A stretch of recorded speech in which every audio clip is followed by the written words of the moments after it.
Yo mga B, bakit nga ba mga gym rat tingin ng tingin sa salamin, tingin ng tingin sa progress nila kahit hindi pa ganoon kaganda?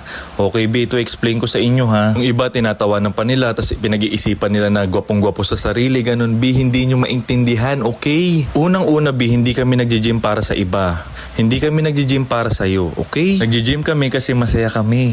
Tapos kaya kami tumitingin sa salamin kasi alam namin na may nagbago na sa sarili namin. For example, alam nyo ba na tumataas yung timbang namin? Kahit isang guhit lang yan, napakalaking bagay na yan sa amin, B. Habang ikaw, walwal, chicks, ano mapapala mo dyan? Tapos sasabihan nyo kami na ayaw nyo sa malaking katawan? Saan nyo gusto? Sa tiyan na puno ng alak? Ay sus! Again yung tatandaan B, hindi kami tumitingin sa salamin dahil gwapong-gwapo kami sa sarili namin, okay? Namamanghalang kami kasi kaya pala namin yung disiplinang hindi nyo kayang gawin. Sabi mo noong 2022 mag-gym ka na. Ano na nangyari B? 2024 na oh. Hanggang ngayon, pinag-iisipan mo pa din. Kaya kung may friends kayo na post ng katawan niya, irespeto nyo na lang dahil hindi nyo alam ang pinagdadaanan niyan araw-araw, halak ka B. Katulad nito nag-comment B, syempre nirerespeto ko siya B, okay? Pero hindi ko kayo pinipilit magbuhat na mabigat.